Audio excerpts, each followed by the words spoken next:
Aprende, aprende con Renato Álvarez.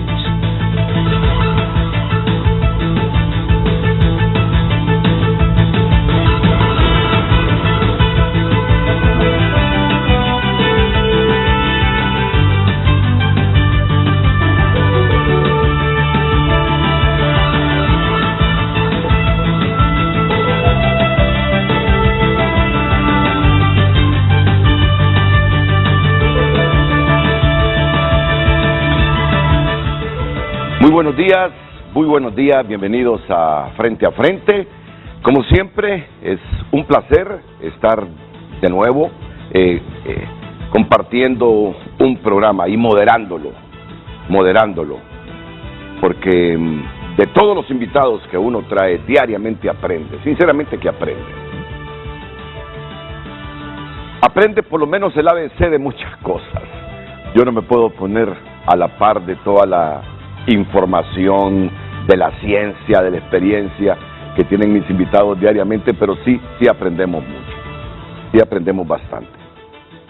Pero yo quiero iniciar hoy con estos videos que me han llegado como a la 1 de la mañana, y admito que me los envió mi compañera periodista Telma Mejía.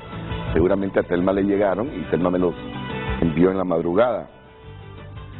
Es en relación a esa disputa que hay en el Partido Libertad y Refundación por la presidencia del Congreso Nacional. No es un hecho que se están disputando Luis Redondo, que aspira a que se cumpla el acuerdo que el Partido Salvador de Honduras suscribió con el Partido Libre, Jorge Calix, que aspira a la presidencia del Congreso, y otros diputados que lo apoyan. Y en las últimas semanas, la última semana, porque después que estuvo aquí, la semana anterior, el doctor Eliud Girón, ya en la tarde dijo que las bases del Libre le estaban pidiendo que también él procurara llegar a la presidencia del Congreso.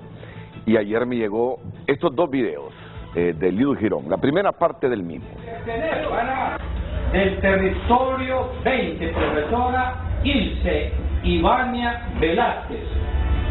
¿Están de acuerdo ustedes que el principal poder del Estado, el poder legislativo, sea dirigido por un miembro del Partido Libertad y Refundación? Sí. ¿Estamos de acuerdo? Sí, estamos de acuerdo. Levanten su mano los que están de acuerdo. Sí, estamos de acuerdo. ¿Tienen miedo? ¡No! ¿Tienen miedo? ¡No! ¿Tienen miedo? ¡No! ¿Tienen miedo? ¡No! Entonces, adelante, que la lucha es constante. Adelante.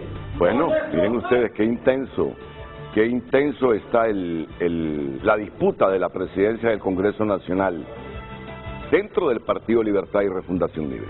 Y ahora viene la segunda parte del video. Ah, ya los ligaron. Por favor, sí. ¿Tienen miedo? ¡No! ¿Tienen miedo? ¡No! ¿Tienen miedo? ¡No! Entonces, adelante, que la lucha es constante. Adelante, por nuestros mártires, la profesora Ilse Ivania Velázquez. ¡Venceremos! ¡Venceremos! ¡Juramos vencer! ¡Hasta la victoria! Del territorio 20, profesora Ilse Ivania Velázquez.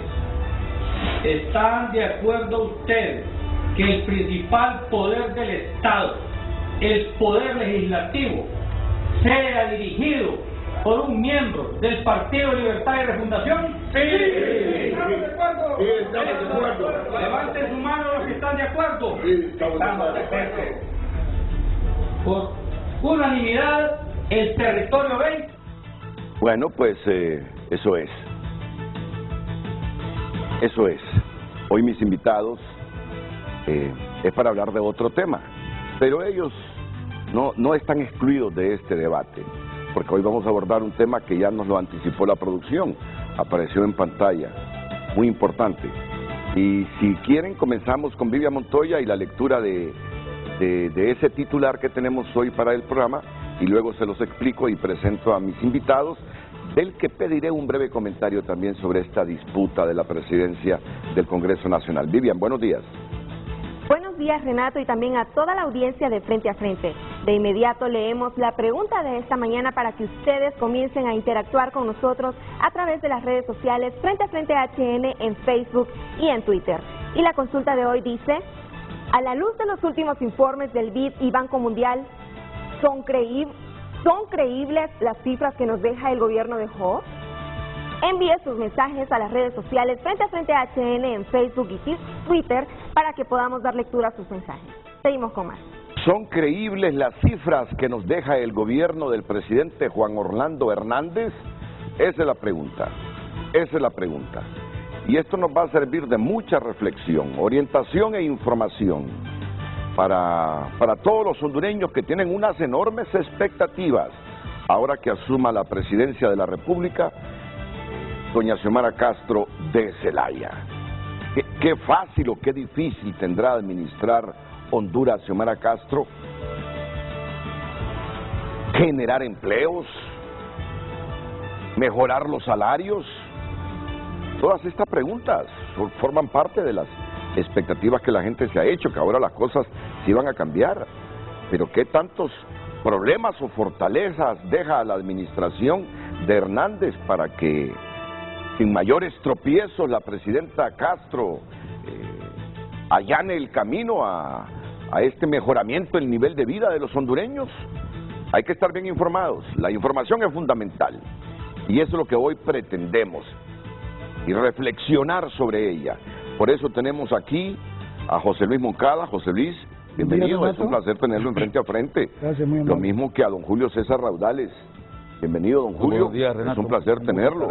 A don Ismael Cepeda. Placer, Ismael, bienvenido. Buenos días. Comienzo con Ismael para que nos relajemos un poquito, porque sé que el tema económico genera siempre un poco de tensión. Y no es que el tema del Congreso no sea importante y yo esté diciendo para que nos relajemos un poquito, no, que nos relajemos de la disputa. Que nos relajemos de la disputa. ¿Cómo mire esta elección, Ismael? Bueno, casualmente también el Banco Interamericano de Desarrollo a nivel regional saca un interesante informe sobre la confianza y que habla sobre la cohesión social y que también impacta en el crecimiento económico. Es entonces que este tema de la elección del presidente del Congreso Nacional también posiblemente pase factura a esas propuestas, a esas políticas públicas, a ese crecimiento económico esperado. Si hay inestabilidad en el Congreso Nacional, pero sobre todo la incertidumbre. Y por eso creería yo que respetar un acuerdo también pasa por el tema del Estado de Derecho, de tener personas con credibilidad en el Congreso Nacional. Sin embargo, por cómo se avisora la fiesta, pienso que realmente va a existir ingobernabilidad dentro del Congreso Nacional y posiblemente entonces no se llegue a todo el cumplimiento del plan de gobierno de Xiomara Castro de Zelaya por esas disputas internas. Y mañana es la asamblea de los 50 diputados con las autoridades de Libre. Mañana lo definen y lo que trasciende es que los diputados que quieren que el presidente del Congreso sea de Libre van a desafiar la asamblea y no irán. Ya vino Harry Dixon y les dijo que si no van es un desafío a Mel Zelaya y a Xiomara Castro. Sin duda, el tema de no respetar acuerdos también, y un poco citando el informe, trata sobre gente que no es creíble. Entonces, ¿qué credibilidad, vuelvo a poner el concepto, van a tener estas personas que han firmado algo y después lo desconocen? Entonces, esta asamblea lastimosamente yo la siento muy tardía. Sin duda son responsabilidad ya del coordinador y de la presidenta electa, porque como lo he mencionado en otros espacios, quien firmó ese acuerdo hoy por hoy es la presidenta electa de todos los hondureños y hondureñas, es el coordinador del partido. Entonces prácticamente están desconociendo esas autoridades los diputados que hoy por hoy están en esta disputa. Pero ayer escuché a Luis León del Instituto Holandés para la Democracia y dice Luis León que él no entiende cómo es que le cuestionaban a Juan Orlando Hernández la intromisión en este Congreso Nacional, dice, y ahora se está pidiendo que se respete lo que dice la presidenta de otro poder del Estado, que quiere que el presidente del Congreso Nacional de la República sea la persona que ella, no es que negoció con Salvador, porque todos sabemos el origen de esto, se le dio a Salvador Narrala la potestad de que él, entre los diputados electos de su partido, nominara a quien quería para presidente del Congreso y que luego Libre lo iba a respaldar. Entonces dice Luis León, ¿cómo es que estamos criticando a los de hoy por entrometerse en otros poderes y ahora estamos aclamando que otro poder se meta en la elección de un presidente de otro poder del Estado? ¿Qué piensa Julio Raudales? Muchas gracias, Renato. Yo, fíjate que me siento muy orgulloso de haber sido profesor de Luis León y de Ismael. ¿No? Yo les enseñaba crecimiento económico, quiero decir, sí. Y lo que acaba de decir Ismael y lo que dijo Luis León ayer va más allá del tema de crecimiento económico, que es de lo que vamos a hablar el día de hoy. Claro. Pero me parece que es importante que nosotros los economistas, Ismael, Luis, José Luis, entendamos lo que decía Ava Lerner, el famoso economista, creo que era de un país de esos eslavos, que se vino huyendo a los Estados Unidos, por cierto, en donde decía, la economía es la reina de las ciencias sociales, decía él, siempre y cuando estén arreglados los problemas políticos. La economía funciona bien cuando se arreglan los problemas políticos. Y ese tema del que habló Ismael hace poco, de la confianza, es un elemento clave y es un elemento que tiene que ver, está ligado fundamentalmente a la política. Entonces, sí es preocupante, Renato, el hecho de que a estas alturas, como bien decía Ismael, estemos todavía con la incertidumbre. Eso afecta a los mercados, sí. Eso afecta la visión o la planificación interna que la gente hace sobre lo que va a hacer para vivir en el futuro cercano y en el mediano plazo. Pero lo que decía Luis también es crucial y es preocupante, Renato, porque yo creo que no hemos aprendido. Creo que yo estaba sentado aquí en esta misma silla el día 28 de noviembre en la noche y fui testigo junto con otros colegas y contigo de ese ejercicio ejemplar que lo dio el pueblo hondureño, y creo que aquí llegamos a ese acuerdo. No fue de los políticos el ejercicio, fue una lección que dio el pueblo hondureño, ¿no?, al elegir el día 28 con contundencia.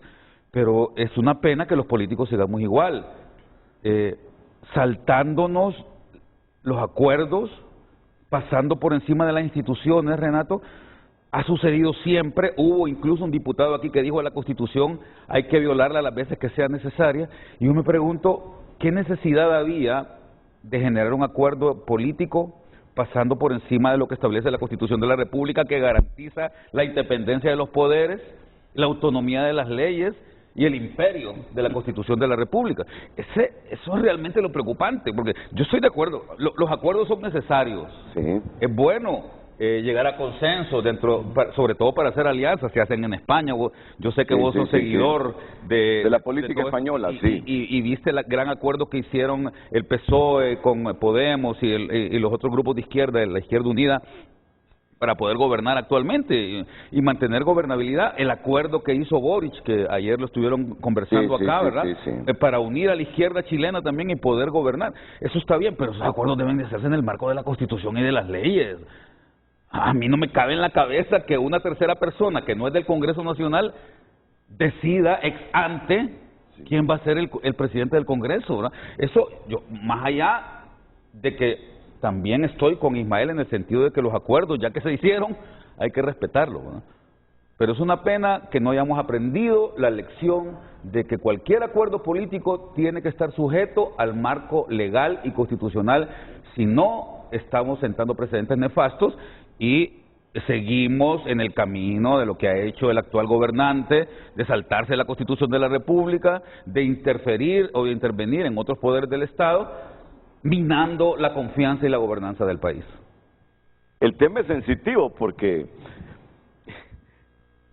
se ha comprobado, mira que Beatriz Valle es de las más activas en redes sociales, ¿verdad? Activas con adjetivos e incisiva en redes sociales, y hoy no aguanta las redes sociales contra ella. decir, el tema es sensitivo. Pero antes de que me caigan a mí todo el veneno de las redes sociales, miren, no deja de tener, la verdad que no deja de tener razón Luis León. Y no hay que ser temeroso. Si hemos criticado la intromisión del Poder Ejecutivo y sobre todo, en el Poder Legislativo, lo ha cuestionado toda la oposición durante 4 años. Ha sido un cuestionamiento sistemático. 8 años, ¿verdad? ¿Cómo es que hoy estamos presionando para que lo que el Ejecutivo negocia entre políticos, mira, hagamos una alianza? Si nosotros ganamos, vos entre los diputados electos de tu partido te vas a encargar, y vos, que no vas a ser diputado, de nominar al futuro presidente del Congreso. ¿Y dónde queda esa separación de poderes? No viéndolo así, con toda frialdad. ¿Dónde queda la separación de poderes que invocamos estos últimos 8 años? ¿Dónde queda? Siendo prácticos, Ismael, ¿dónde queda? Queda en el vacío. Hay un poder del Estado que le está dictando pauta con esta negociación a otro poder del Estado. Aquel poder del Estado tendrá un presidente que yo, de común acuerdo con aquel político, decidí. Hombre, ¿y entonces en qué estamos? Lo que dice Julio tiene toda la razón. Y que no nos caigan las avispas. Los acuerdos son en base a la ley y a la Constitución, no a la zumba marumba, porque se me ocurre a mí aliarme con un partido, es que me voy a entremeter en los asuntos de otro poder del Estado. No, viéndolo fríamente, así son las cosas. Así son las cosas. ¿O no, José Luis? Bueno, mira, Renato, a diferencia de Ismael y Julio, yo soy miembro activo de un partido político, del Consejo Central Ejecutivo, y bajo esa posición yo no voy a opinar porque el partido ha fijado una posición muy clara en el sentido que Libre y El Salvador de Honduras resuelvan esa situación. Ahora bien, ya se me está rajando. No, sí, ya se me está rajando.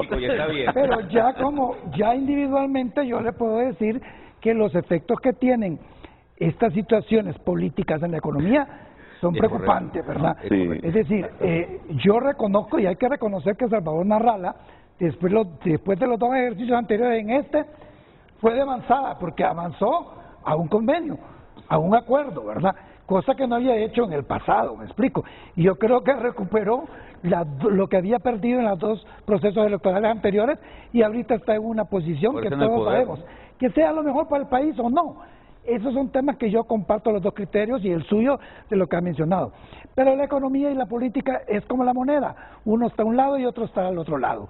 Las decisiones que se tomen en política en el Congreso de la República nos van a afectar.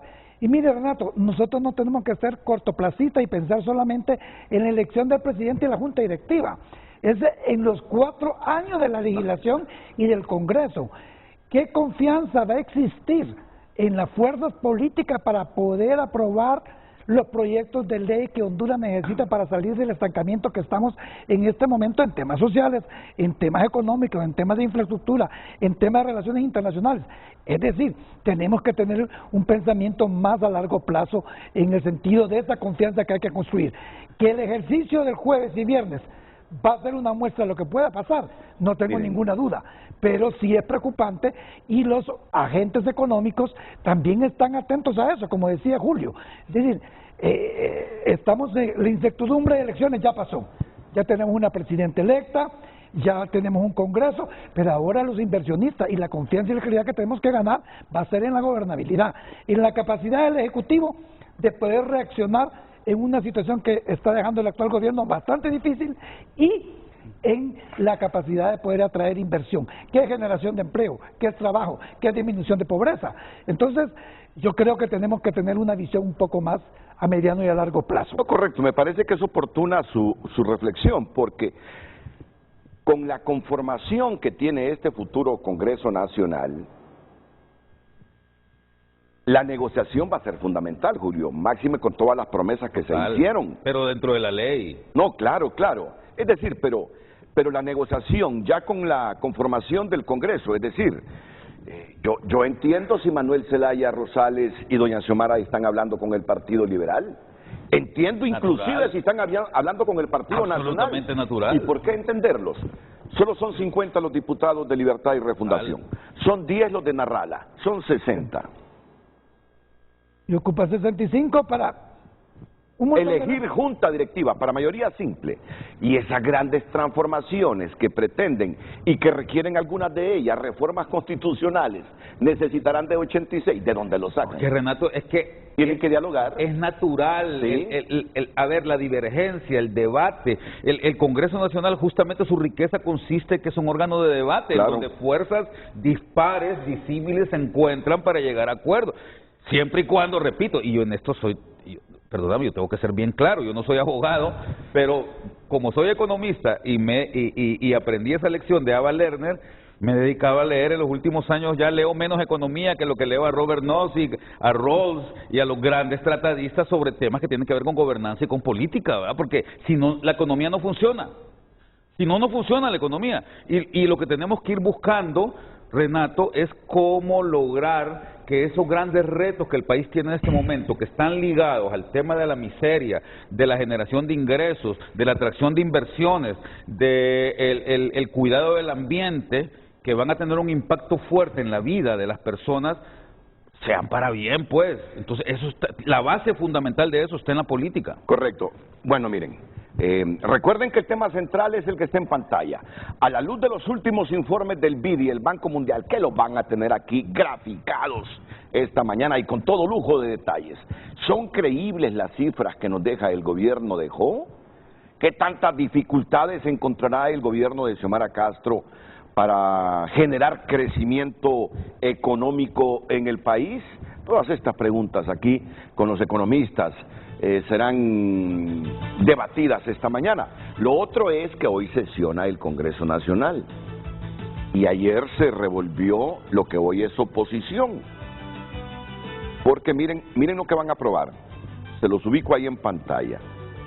Los suscritos miembros de la comisión especial nombrados por el presidente del Congreso Nacional para emitir dictamen en relación a los proyectos de decreto orientados a aprobar los siguientes contratos. Son 44 contratos de la capital de la República. Contrato para construcción de mecanismos de monitoreo y seguimiento para el cumplimiento de los compromisos globales a nivel local. Miren, ahí pueden ir leyendo ustedes. Son 44. Ampliación de carriles en el anillo periférico desde Lomas de Toncontín hasta salida Valle de Ángeles, construcción de paso desnivel Boulevard Fuerzas Armadas Hato de en Medio a la altura del Clipper, supervisión de la construcción de paso a desnivel Boulevard Fuerzas Armadas Hato de en Medio a la altura del Clipper. Ahí vamos, seguimos avanzando. Son 44 contratos. Claro, y cuando uno ve que en una sola sesión aprueban este montón de contratos, y conociendo la historia del Poder Legislativo, uno comienza a sospechar, ¿verdad? ¿El Poder Legislativo? De este Poder del Legislativo. Sí, uno comienza a sospechar. Pues bien, esto levantó sospechas ayer.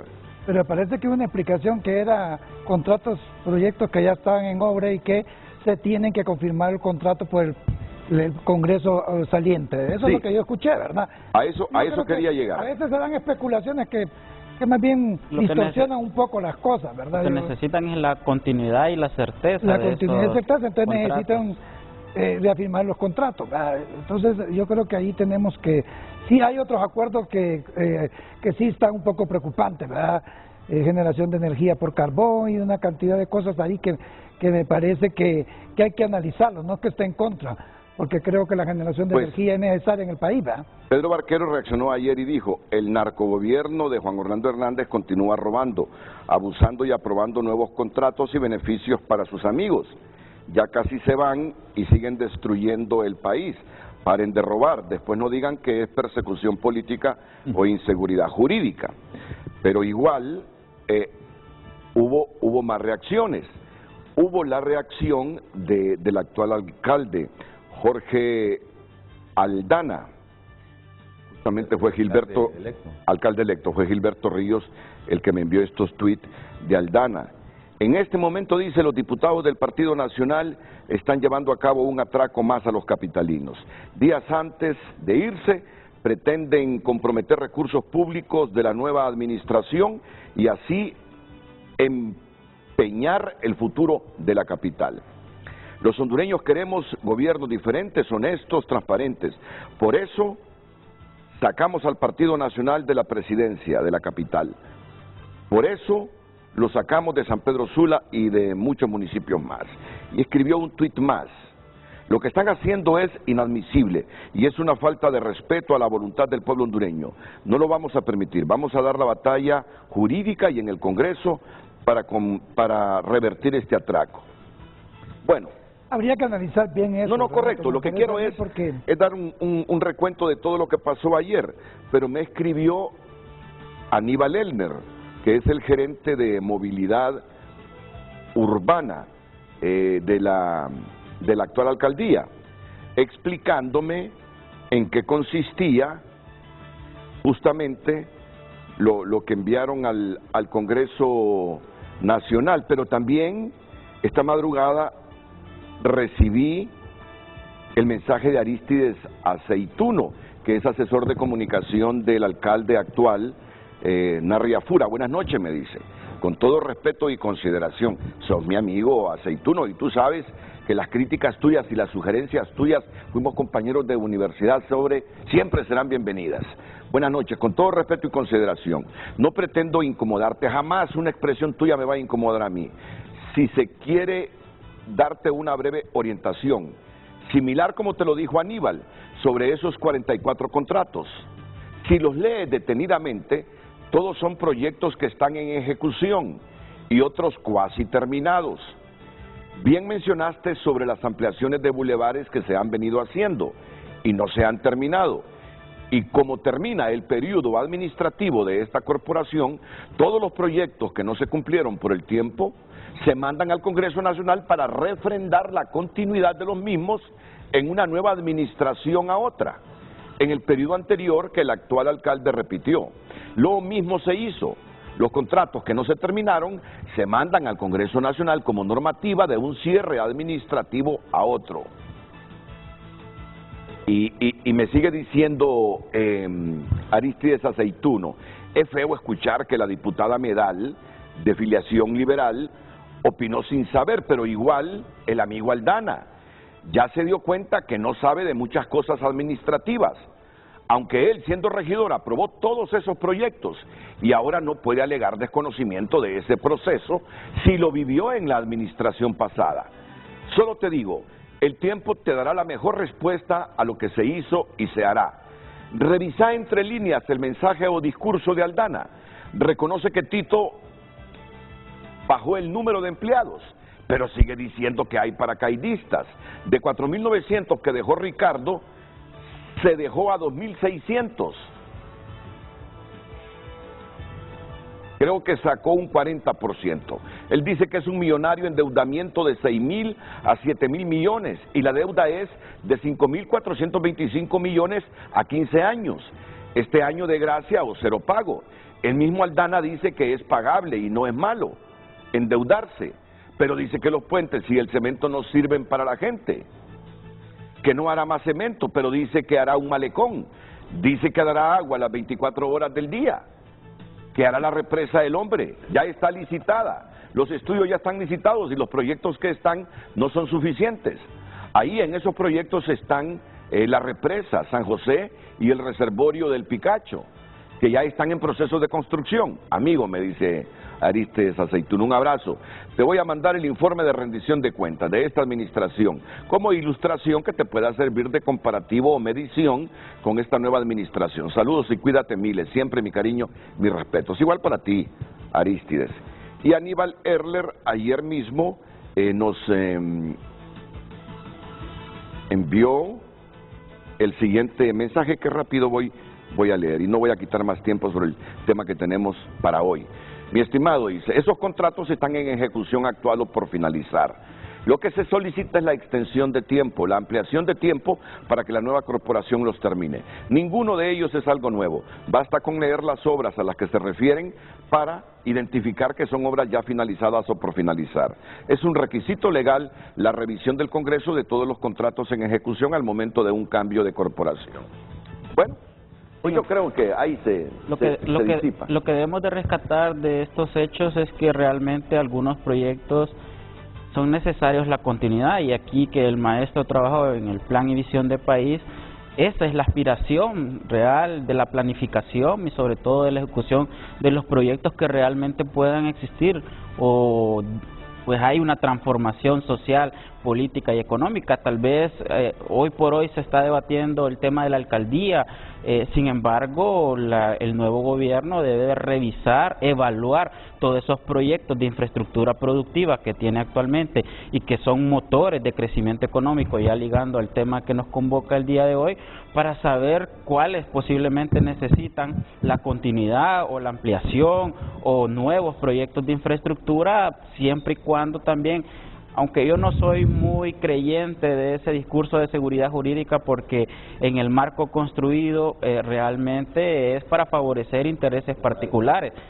pero hay algunos que sin duda tienen procesos de licitación, procesos de contratación transparentes, que eso también necesita la economía, la transparencia del gobierno, y por eso creemos que sin duda va a necesitar este nuevo gobierno una evaluación de los proyectos de infraestructura productiva que tiene el país. Muy bien, entonces, ya con este calentamiento previo que hemos tenido, vamos a ir al tema central, y el título del programa nos lo repite la periodista Vivian Montoya. Iremos a la pausa y ya venimos con José Luis Moncada, Ismael Cepeda y Julio César Raudales. Vivian. El tema de hoy es, a la luz de los últimos informes del BID y Banco Mundial, ¿son creíbles las cifras que nos deja el gobierno de Juan Orlando Hernández? Envíenos sus respuestas a Frente HN en Facebook y Twitter para que después de la pausa volvamos a leer sus mensajes. Seguimos. Hoy en Tu Nota es presentado por Banco de Occidente. Cumplimos 70 años y reiteramos que apoyando al pequeño de hoy, hacemos el grande del mañana.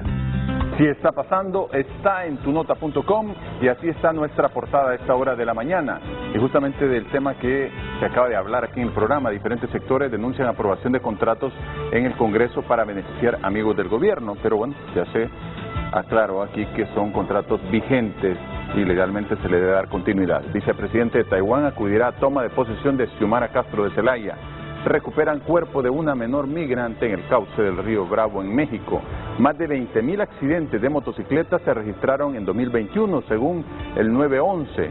Harry Dixon dice que en rebeldía incurrirán diputados de Libre que no asistan a reunión de bancada que han convocado para este jueves. Otros hablan de compadre hablado. Estas y otras noticias están disponibles en tunota.com, noticias nacionales e internacionales, para que usted pueda verlas aquí en tunota.com y por cortesía de Banco de Occidente. Reiteramos nuestro compromiso, apoyando al pequeño de hoy, hacemos el grande del mañana. Banco de Occidente, 70 años.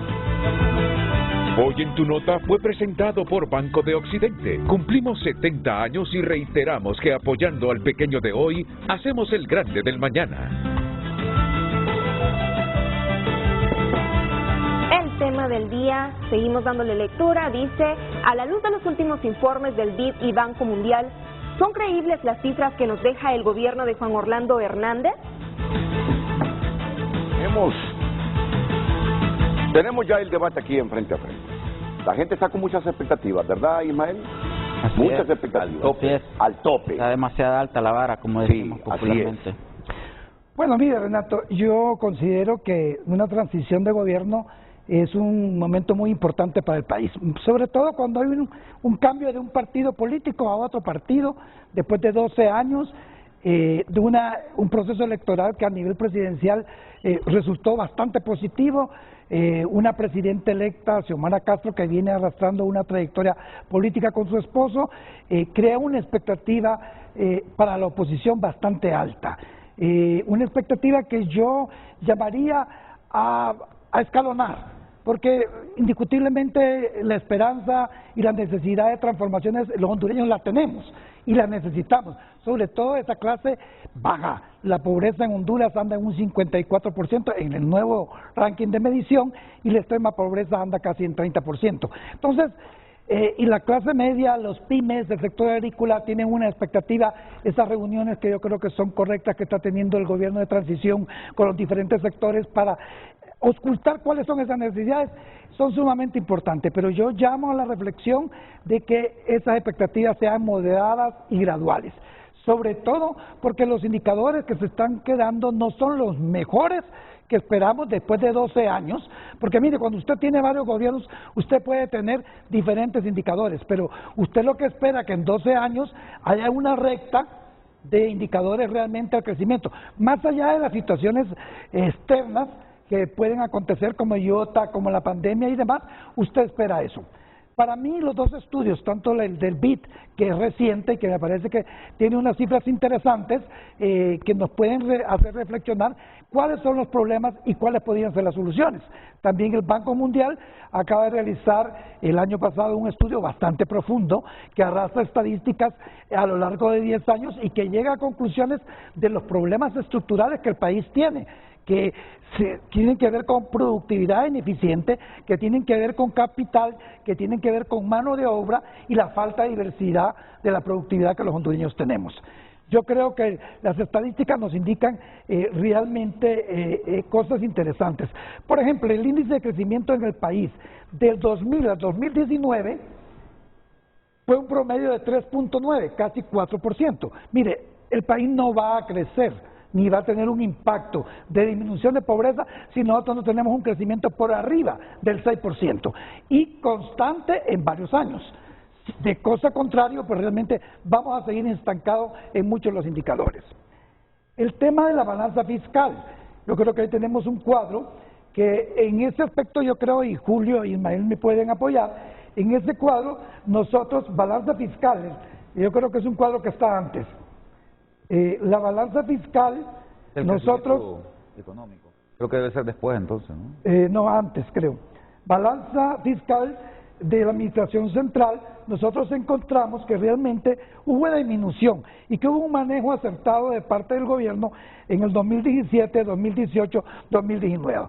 Se bajó ese déficit fiscal y realmente vemos que en menos 2.7 en el 2017, menos 2.1 en el 2018, menos 2.5 en el 2019. Ahí sí hubo un atendimiento a la ley de disciplina fiscal y realmente creo que el gobierno cumplió con esos marcadores que puso el Fondo Monetario Internacional, pero más que todo una disciplina que se venía arrastrando en los años anteriores.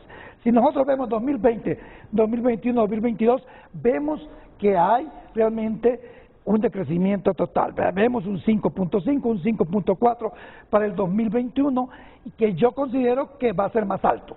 Julio, yo creo que las cifras que está dando el gobierno en estos momentos no son tan ciertas. Creo que hay una deuda flotante más grande y sobre todo el conocimiento que el gobierno saliente no está generando toda la información al gobierno entrante, que para mí es una irresponsabilidad. Yo creo que los gobiernos deben de ser serios, van de salida, tienen que ser transparentes y esto tiene que generar.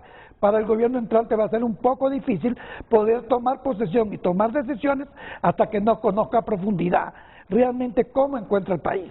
Aquí encontramos que realmente se rompió el tope de ese déficit fiscal y se permitió el endeudamiento por arriba y tenemos un endeudamiento del 55%, una carga de la masa laboral fuerte y esto lo que limita es inversión pública, que como lo dice el estudio del Banco Mundial, la inversión pública es necesaria.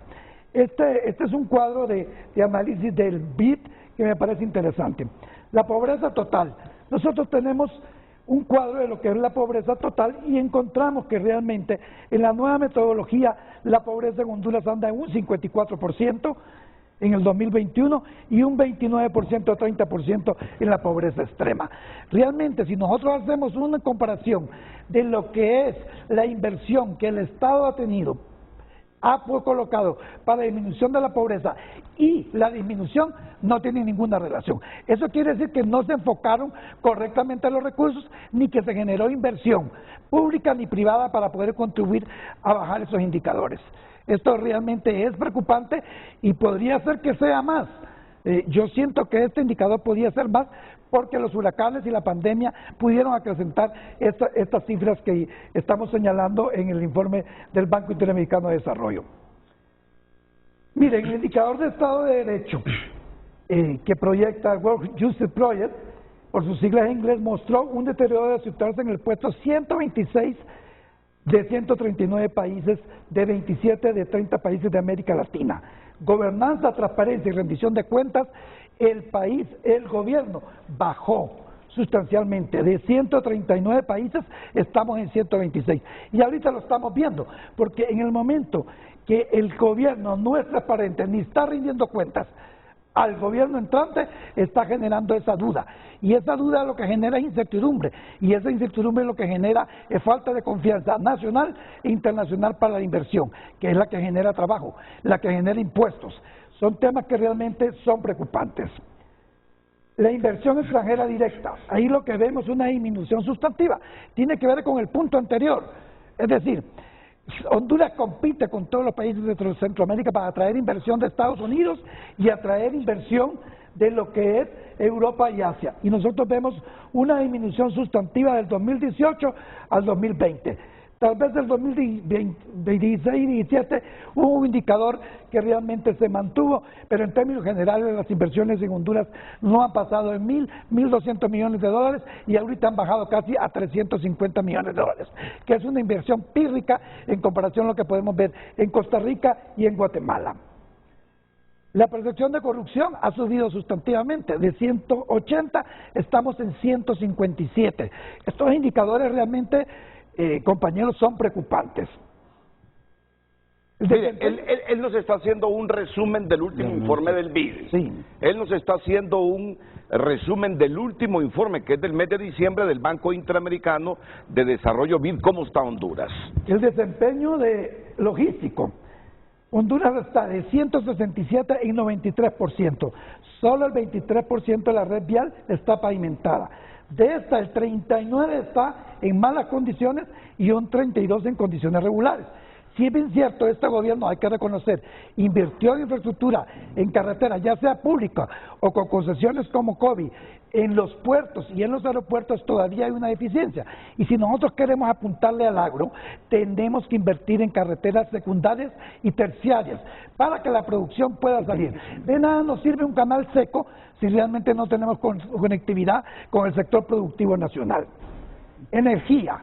Es un tema transversal. Me gustaría que los cuadros fueran coherentes con lo que él está diciendo. Ya habló del índice de percepción de corrupción. Energía.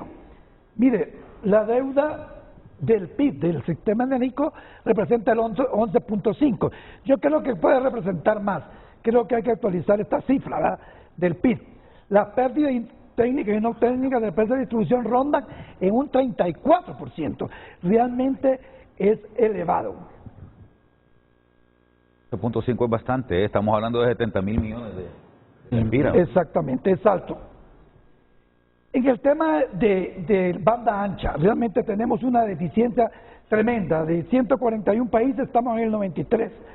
La cobertura de 4G es del 75.8 en el interior, es inferior al de Centroamérica, que es 88 y 86. El porcentaje de vivienda con acceso a internet fijo es solo del 20.4% para los hogares pobres, comparado con un 40.3% de la clase media vulnerable y 58% de la clase media consolidada. Vemos el tema de educación, que tiene que ver también con la capacidad de educación virtual. En el 2019, 493.000 jóvenes entre 7 y 18 años se encontraban fuera del sistema educativo. Y esto se agregó más sustantivamente con la pandemia. Es decir, que el factor fundamental que crea competitividad y que atrae la inversión, que es educación media y técnica, va a tener una deficiencia en los próximos años sustantivas. Bueno, no metámosle tanto dato en este momento, vamos dosificando esos datos y comentándolos, porque si no la gente se nos va a enredar. Entonces la percepción suya es que según el BID, ¿cómo estamos? Una situación bastante difícil. Más allá de los 2 años de la pandemia, creo que veníamos arrastrando situaciones e indicadores que no eran lo necesario para tener una plataforma de desarrollo. Y esto tiene que ver con falta de institucionalidad, que lo menciona, transparencia fiscal, rendición de cuentas, corrupción y falta de una estrategia de desarrollo integral, tanto en el interior como para la atracción de inversión.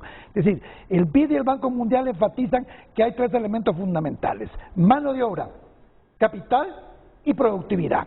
Y lo que nosotros no hemos tenido suficiente capital, mano de obra calificada y productividad. La productividad en Honduras, el ranking de productividad a nivel centroamericano, estamos por debajo. Es decir, producimos menos en tema industrial y en tema agrícola que lo que producen hectáreas y fábricas de industrias a nivel centroamericano. Y las cifras que nos da frecuentemente Wilfredo Cerrato coinciden con la que últimamente están procesando estos dos organismos multilaterales. Lo que pasa es que el Banco Central se dedica a entregar cifras macroeconómicas, que en cifras macroeconómicas podemos decir que estamos relativamente bien, pero esas cifras sí tienen un sentido a nivel de capacidad que el país pueda tener de endeudarse, de emitir bonos, de que esos bonos tengan un rendimiento adecuado, de que pueda calificar para empréstitos internacionales, pero no necesariamente para que bajen a la micro. Y ahí es donde tenemos problemas, ¿verdad? Ahí es donde tenemos que la efectividad de esos indicadores macroeconómicos no tienen el resultado ni la utilización correspondiente a lo que los hondureños esperamos. Usted pregúntele a un pymes de qué le sirve tener 8.500 en reservas internacionales. 8.500 millones de dólares, completemos la cifra. De dólares no le sirven, es decir, entendamos que los indicadores son buenos que los tengamos y sirven, son un apalancamiento al Estado y a la economía sustantivo, pero no tenemos toda una política económica integral que pueda generar ese desarrollo que Honduras necesita en la clase media, en la clase baja, en los sectores productivos de la agricultura, de los pymes y el desarrollo industrial. Honduras es un país totalmente dependiente. Yo pienso lo que debemos de comprender es que existe un gran contraste entre las cifras macroeconómicas y lo que tiene que ver con la microeconomía, con la interacción o las relaciones sociales, lo que tiene que ver con la desigualdad, la pobreza, y es por eso que estos informes y también informes nacionales como el tema de FOS de la universidad, las otras instituciones que hacen elementos de diagnóstico, es que en realidad todo la teoría del efecto derrame y que esa riqueza generada por ciertos sectores nos iba a rociar con cierta abundancia, nos está dando. También son elementos de política que no hay una redistribución de la riqueza real a través de los mecanismos, llámese impuestos, gasto público, llámese política monetaria, a través del acceso al financiamiento. Es entonces que estos informes lo que tratan de hacer es demostrar ciertos diagnósticos. Sin embargo, la realidad es más compleja de lo que se expresa en estas letras. ¿Por qué? Porque al final lo que vemos, por ejemplo, con el tema de violencia, hay un costo de oportunidad que lo menciona, por ejemplo, el Banco Mundial, de al tener un nivel tan altísimo, no solo de homicidios, de delincuencia común, de extorsiones, es que también limitan el crecimiento económico, o como por ejemplo se ha mencionado en los informes y ha hecho el resumen licenciado José Luis, es por ejemplo el tema de la corrupción, de la transparencia, y que por eso uno de los principales retos del nuevo gobierno es la reingeniería de la administración pública, ser más eficiente, reducir burocracia, reconocer también una ley de servicio civil que sea competente o consecuente prácticamente con este nuevo gobierno. Entonces, los retos también van a pasar principalmente en que la administración pública sea eficiente y materialice las políticas públicas que realmente puedan redistribuir la riqueza, porque en Honduras se está generando cierta riqueza, pero cuando uno agarra los principales sectores económicos, tanto que crecen e impulsan el crecimiento económico, solo son tres, y esos no generan la mayor cantidad de empleo. Energía y sistema financiero. Ismael, te voy a hacer una pregunta así, porque a mí me toca simplificar para que toda la gente entienda sobre todo estos asuntos económicos. Y me van a disculpar si demando de ustedes respuestas simples. Me van a disculpar, pero quiero que la gente comprenda, por lo menos conocer el criterio de ustedes. Dime, ¿cómo nos deja este gobierno de Juan Orlando Hernández, francamente, para ti? Bueno, para mí nos deja sumamente endeudados y en las finanzas públicas quebrados, podríamos resumir. Quebrados en el asunto de que no hay recursos suficientes para implementar las nuevas políticas y que han también dejado amarrados proyectos que al final se demuestra que no tienen una no solo eficiencia, sino un impacto en la reducción de las desigualdades y la pobreza. Te repregunto, ¿es un país quebrado financieramente Honduras? Prácticamente con un nivel de endeudamiento de por encima del 70% del PIB y que la principal línea de egreso del gobierno es pagar esa deuda, es prácticamente un país quebrado. Ninguna familia, si lo ponemos de un ejemplo simple, es que más del 50% de sus ingresos se vaya en una deuda. Y no solo es una deuda, sino dónde está esa deuda, dónde están los proyectos, dónde está la capacidad institucional, dónde está también elementos de programas sociales, sino más bien estamos perdiendo los bienes y servicios públicos. Entonces el nivel de endeudamiento actual deja amarrado también el próximo gobierno. Ok, y usted quiero que me lo resuma también así, ¿es un país quebrado financieramente Honduras? Efectivamente sí, yo sí creo que es un país con una situación financiera difícil, quebrada, por si es la expresión que usted quiere escuchar, que para el gobierno entrante no va a ser fácil, ¿verdad? Es decir, levantar la economía del país, y aquí no quiero solo que sea el gobierno, sino que también el sector privado. Yo creo que aquí el sector privado y los organismos financieros internacionales van a tener que hacer una alianza para poder realmente planificar y que sea la oportunidad que planifiquemos, y Julio, que es un experto en ese tema, nos pueda ampliar, porque no podemos seguir improvisando en temas estructurales que debemos de tener si queremos realmente entrar en una competencia regional sustantiva. Ok, y utilizo la palabra quebrar porque ¿qué dice el populacho?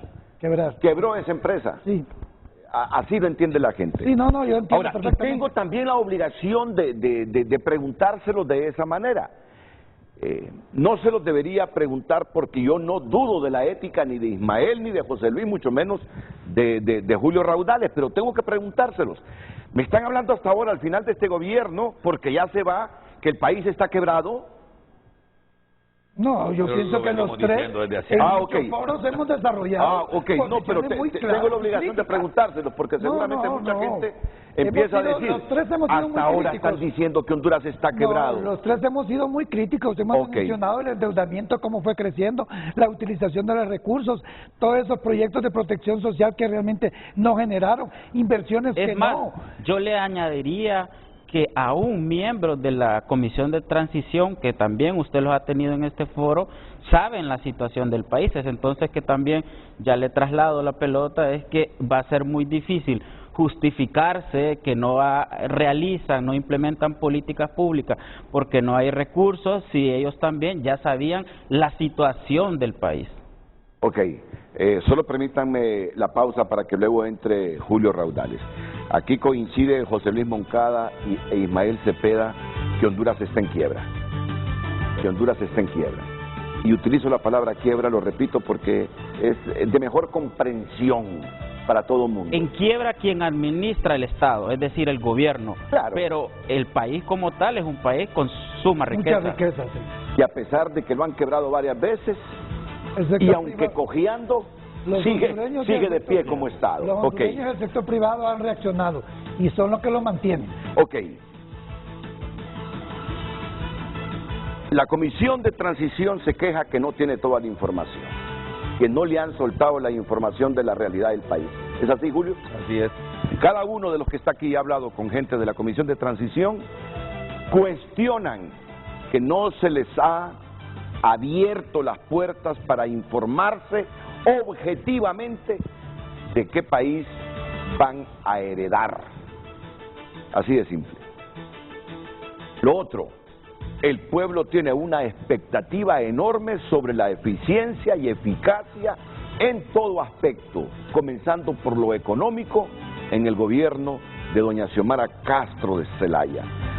¿A qué debe prepararse el hondureño que tiene unas expectativas enormes que su vida va a mejorar y va a cambiar radicalmente cuando asuma la presidenta Castro, a la luz de estos datos que nos exhibe el Banco Mundial, de sus criterios, de su convencimiento de que la administración pública, de que el gobierno está en quiebra? ¿Qué debe esperar entonces el hondureño? Si está en quiebra el país, las expectativas son altas, las promesas fueron altas también. Vamos a dejarle esta tarea y esta respuesta al señor Julio Raudales inmediatamente después de la pausa comercial.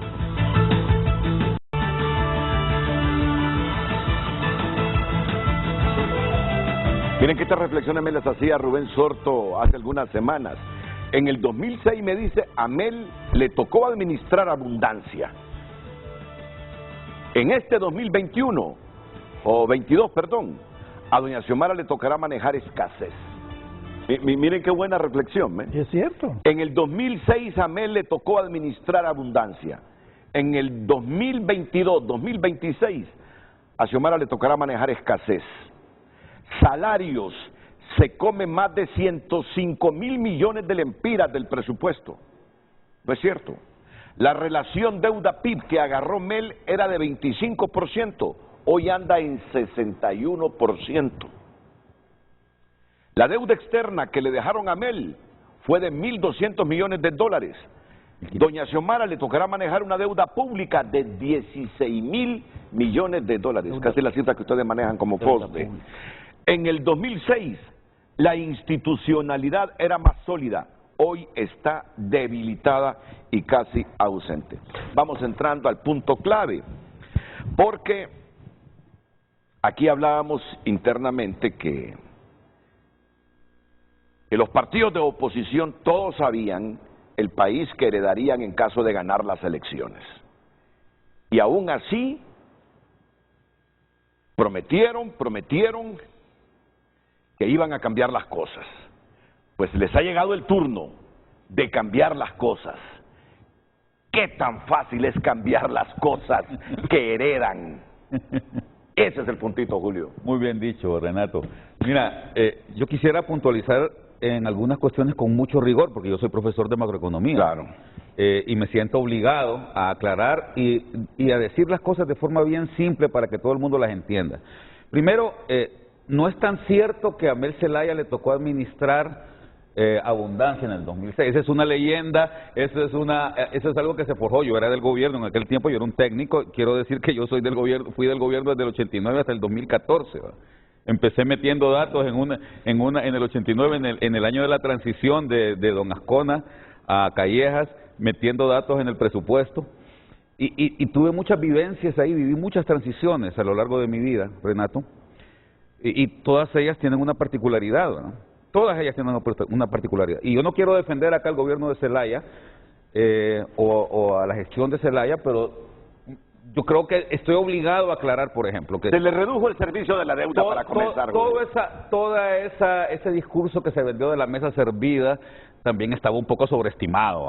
No es así. Honduras ha tenido y tiene problemas estructurales que no ha resuelto, una deuda social enorme, histórica, ¿verdad? Y eso no lo podemos desdeñar. Es cierto, en el año 99 se comenzó a gestionar la reducción de la deuda, ¿verdad?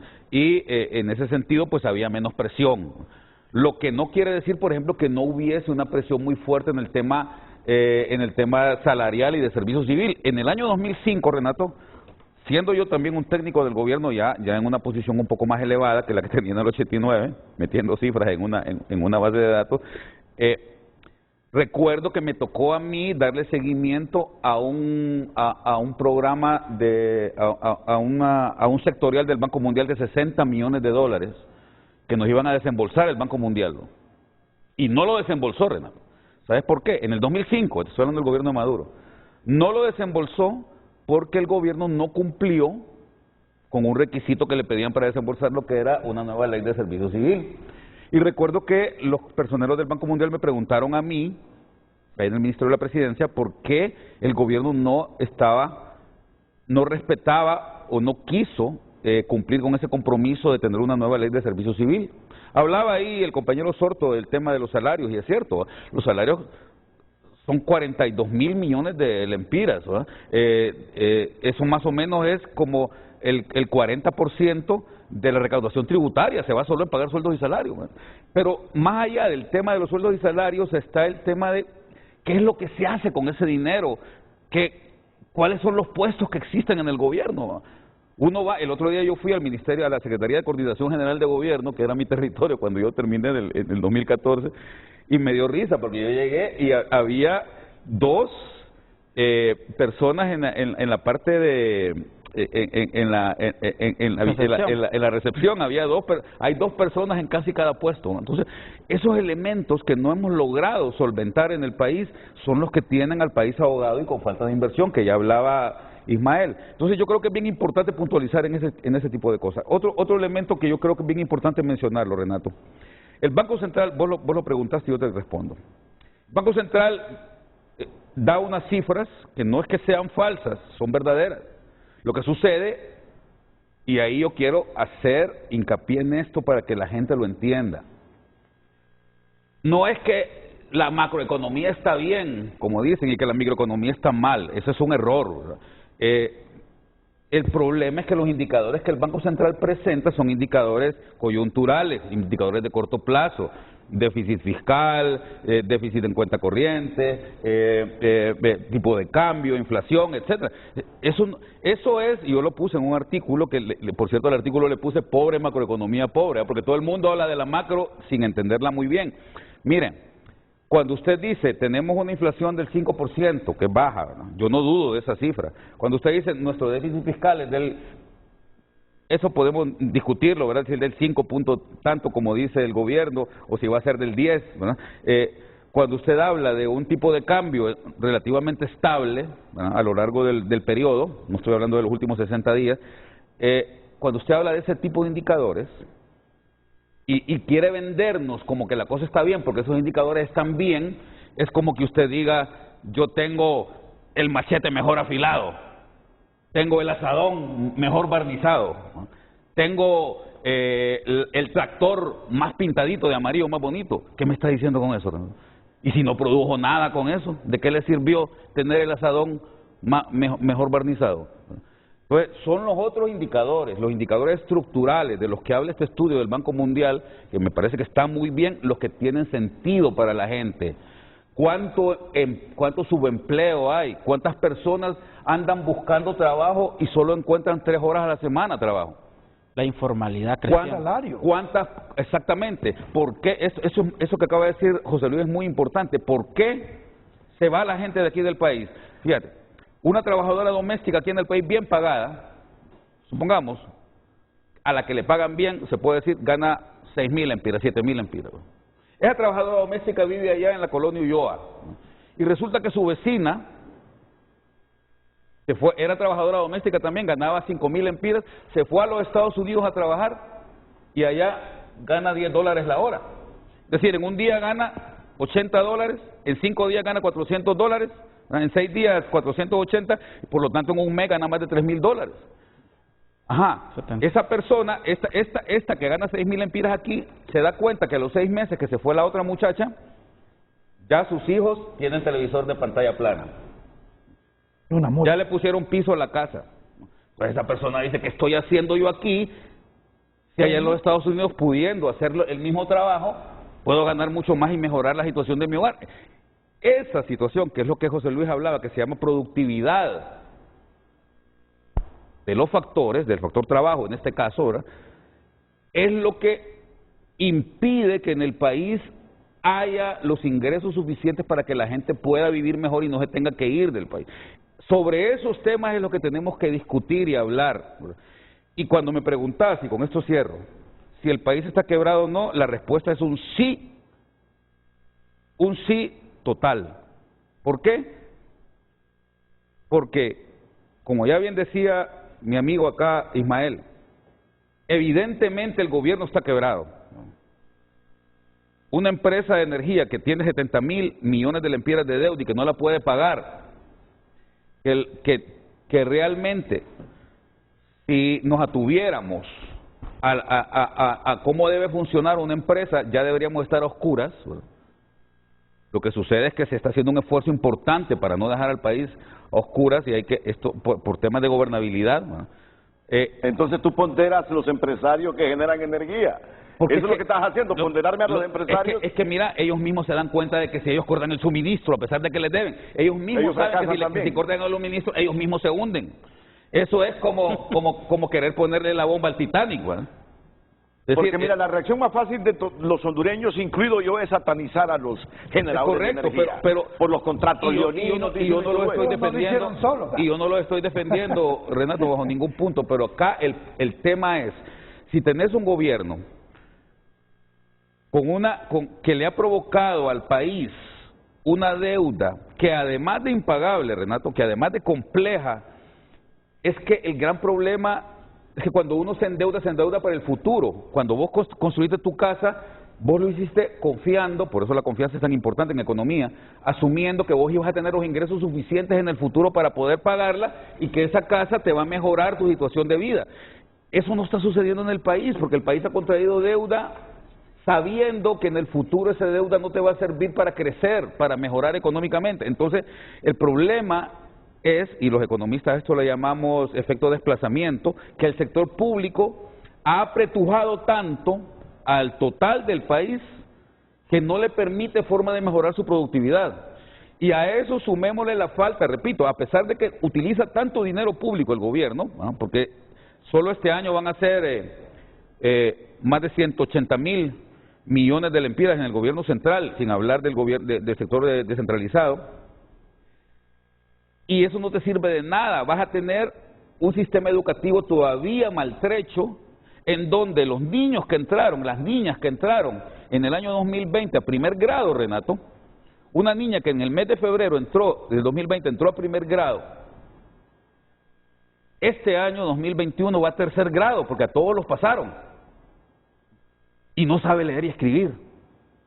Va a tercer grado y no sabe leer y escribir. Esa es una tragedia que no la hemos dimensionado entonces, bien. cuando vos tenés un gobierno que gasta el dinero y que ese dinero no es productivo, es decir, que la productividad del gobierno es nula, es negativa, pero que además ese gobierno apretuja con sus impuestos, con lo que le saca al sector privado y le impide al sector privado ser productivo, entonces lo que estás teniendo es un país que va, repito, como el Titanic. Yo lo decía, creo que lo dije aquí también el 28 de noviembre, yo no entiendo cómo es que estos se pelean tanto por ser el capitán del Titanic. Un barco que, entonces, pero se va a requerir mucha inteligencia, muchísima creatividad para revertir esta situación. Y lo importante, Renato, todo pasa por lograr generar la confianza que permita que esa productividad de los factores, tanto del trabajo como del capital, mejoren de manera tal que se generen los recursos suficientes para que la gente no se vaya del país, porque todo el mundo está pensando en irse del país.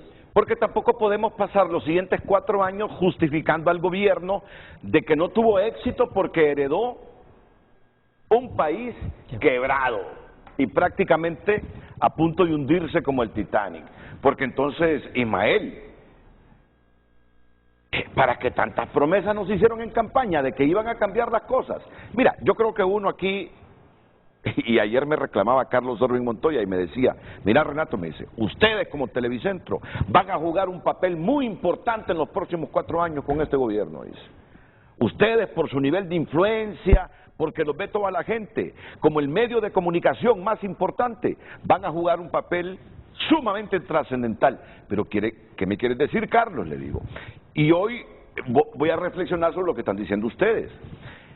Es nuestro deber contribuir a la gobernanza del país, porque sabemos que solo la suma y el esfuerzo de todos nos puede sacar adelante. Pero también tenemos el derecho de reclamar que nos prometieron que iban a cambiar este orden de cosas, de la que nos está hablando Ismael, que nos está hablando Julio, que nos está hablando José Luis Moncada. Por lo tanto, no podemos pasar 4 años justificando que no se hizo nada porque heredaron un país en quiebra. Ahora, la pregunta que sigo formulando, ya medio la están respondiendo.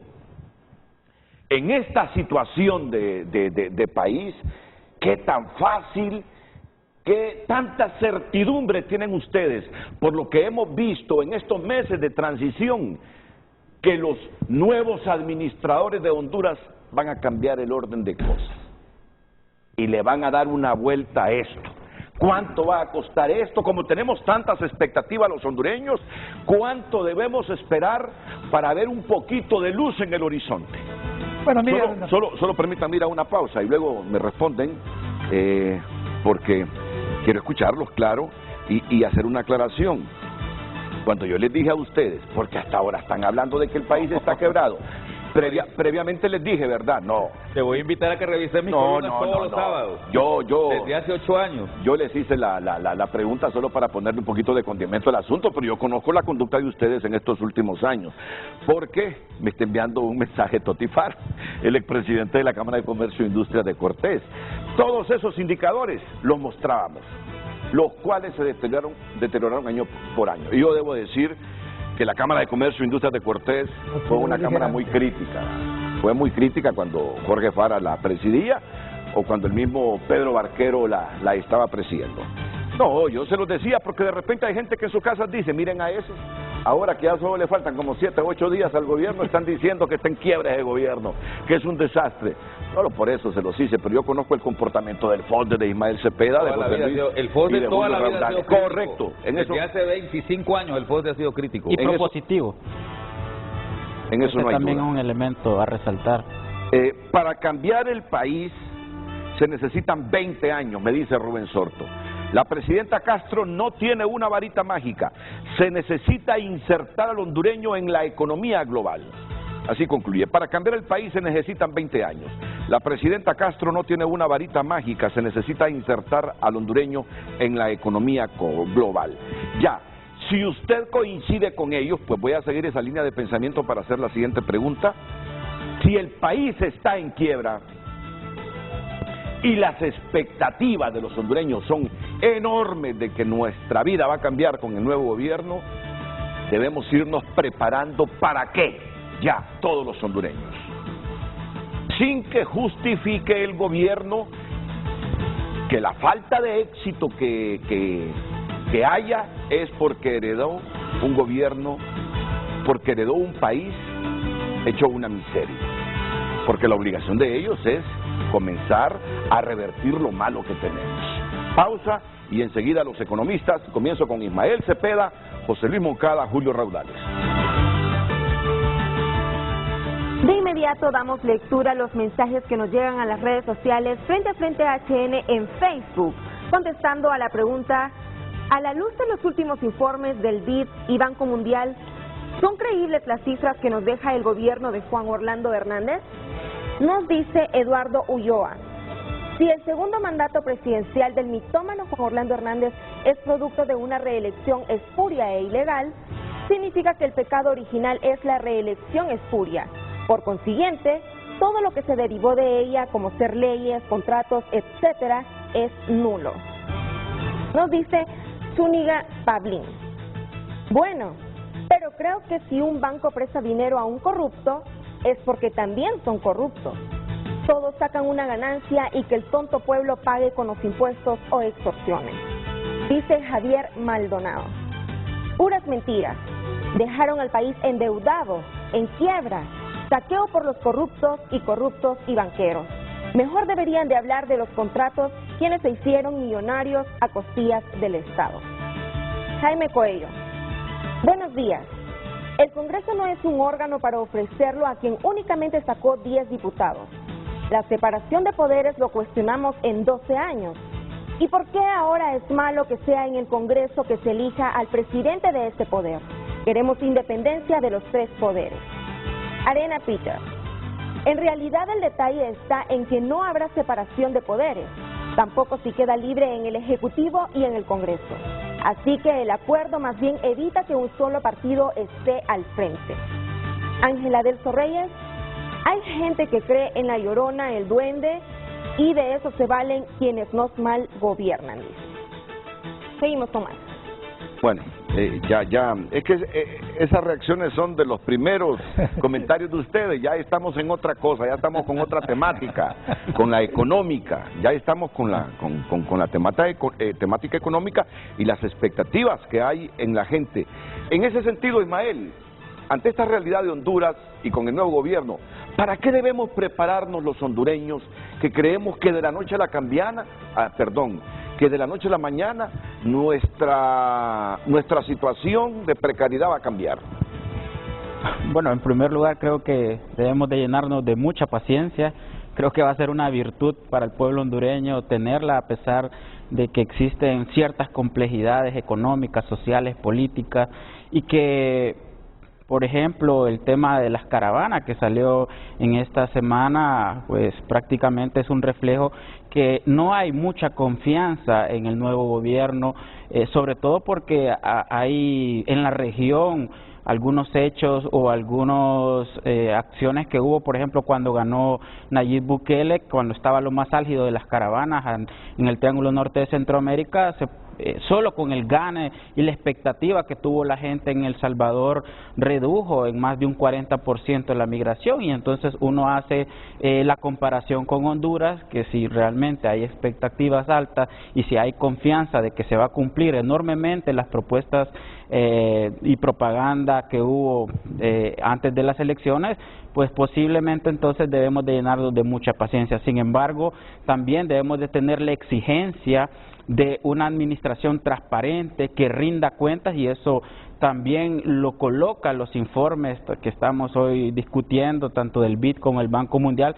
Pero sobre todo creo que si desean hacer un buen gobierno deben de tener la construcción de espacios cívicos, de espacios democráticos, y ya no solo ahora con los más allegados, porque también ya se ha discutido o se ha abordado mucho el tema de ellos y nosotros, es decir, solo hacen caso a la gente que es allegada, el gobierno se convierte en una tribu, los partidos políticos en una tribu, y que prácticamente solo están reconociendo, podríamos decir, algunas propuestas de los sectores más allegados. Sin embargo, para la economía lo que se debe hacer es crear esos espacios democráticos, y sobre todo, y con esto concluyo, es que realmente las propuestas tengan coherencia con toda esta realidad económica, y que podamos no solo impulsar la productividad, no solo impulsar la eficiencia del gobierno, sino, y con esto quiero dejar un énfasis, es que la economía o que la población sienta esa macro, esa micro, es el elemento de acceso. Si la población no tiene acceso, llámese a servicios y bienes públicos, llámese a alimentos, llámese vestimenta, ese acceso pues se limita con todo lo que estamos viviendo actualmente, y por eso la gente busca, por ejemplo, ropa de segunda, electrodomésticos de segunda, carros de segunda, porque su acceso, y así como decía el maestro Raudales, es tan limitado, y la perspectiva de que ese acceso es mejor en otros países, por eso la gente también migra. Y creo que si queremos apostar a mejorar la economía en nuestro país, tiene que ver con el acceso a la canasta básica de bienes y servicios. Bueno, Libre presentó un plan de gobierno en materia económica en campaña, ¿no? Cuando ustedes ven los datos de Honduras, los que hemos estado comentando hoy, con la propuesta económica de Libertad y Refundación, si quieren súmenle la propuesta que hizo el Partido Salvador de Honduras, ¿creen entonces que, por lo menos en cuanto a políticas públicas con el nuevo gobierno, tendremos las metodologías, los mecanismos y las decisiones para contrarrestar lo que hoy han calificado ustedes como un país en quiebra? Mire, Renato, indiscutiblemente va a haber una brecha entre lo que va a recibir, lo que está dejando este gobierno, y la propuesta que tiene Libre y Salvador de Honduras, y que lo hicieron y lo reflejaron en sus planes de gobierno. Esta brecha la tienen que superar a corto plazo. Yo particularmente el beneficio que le veo, y en eso quiero ser contundente, es que veo que el talento humano que está dirigiendo la transición son economistas en la mayoría de los casos, ¿verdad? Y es una debilidad que ha tenido los 12 años del gobierno del Partido Nacional. Ha tenido un gabinete económico que a mí, la gente del Fondo Monetario, que siempre que vienen lo buscan a uno para interactuar, me dice, mire, es que para nosotros es bien difícil el lenguaje con el gabinete económico porque no hay economistas. Tenemos que bajar un poco el nivel para que nos entiendan, porque no quiere decir que sean malos, son profesionales, pero no entienden el alcance que tienen los principios económicos y sobre todo un gabinete. Entonces, en ese sentido yo le doy la ventaja al gobierno entrante. Ahora, eso no es suficiente, porque tienen que tener un equipo detrás de ellos con mucha capacidad, con mucho talento para entrar a corto plazo a señalar y a descubrir todas esas debilidades y hacer las propuestas correspondientes. Y aquí viene un tema fundamental, la planificación. y aquí Julio, que estuvo en esa secretaría, sabe que esto es fundamental. Honduras es un país rico, pero sin planificación. Si tuviera una planificación tanto a nivel público como privado, realmente estuviéramos en otras condiciones. Pero no tenemos institucionalidad, no ocupamos el mejor talento humano y no planificamos. Entonces, tenemos recursos. Somos un país rico, tenemos un presupuesto y como decía Julio, ¿de qué sirve la colocación de todos esos recursos en el Estado si no ha habido productividad eficiente? Es decir, lo vemos en el sector público y lo vemos en el sector privado. Entonces, esos índices de crecimiento vamos a volver a regresar a un 3.5. Entonces, eso no es lo que esperamos. Entonces, el reto es grande, Renato. Yo siento que el gobierno tiene que acelerar el mensaje que le tiene que dar a los hondureños cómo va a enfrentar, que la realidad es difícil, pero que tiene la capacidad para poder responder gradualmente, que la vara que han puesto es muy alta y que el hondureño tiene que bajar esa expectativa y hacerla gradual, porque si no, de otra manera el descontento se va a venir, porque el tema político es uno, pero el tema económico que está en el bolsillo de todos los hondureños es otro, ¿verdad? Aquí no es venir de revancha y que vamos a acusar, que vamos a meter preso. Mire, yo siento que ese tema hay que hacerlo. El que fue corrupto, el que cometió actos delictivos, que proceda a la fiscalía, como sea. Pero el gobierno se tiene que centrar a gobernar y darle soluciones a los problemas estructurales que el país tiene y acompañarse de una empresa privada que está decidida, tanto al nivel alto, medio como los pymes, y a trabajar con los organismos financieros internacionales. Creo que el PNUD está queriendo apoyar en esa estructura de gobierno, que el BID y Banco Mundial con estos estudios revelan dónde están los meollos de la problemática para que se busquen soluciones. Yo creo que aquí hay que hacer una sinergia sobre todos estos sectores y sobre todo la comunicación. Yo creo que lo que le dijo Carlos Montoya ayer fue un reto y yo lo comparto. Yo creo que los medios de comunicación y más este programa y esta empresa tienen un reto de poder ser transparente, de poder indicar lo bueno, lo malo y orientar a la población a que realmente todos caminemos en un sentido propositivo. Lo bueno, lo malo y lo feo. Bueno, miren que a partir de lo que ustedes están diciendo, recibo de Casa Presidencial un video referente a la opinión del Fondo Monetario Internacional sobre la economía hondureña. Me lo envían por todo lo que están diciendo ustedes. Y luego iré con Rubén Sorto también. Primero la opinión del Fondo Monetario. Como FMI, creemos que los avances de Honduras en materia macroeconómica han sido significativos durante el stand-by de 2019-21.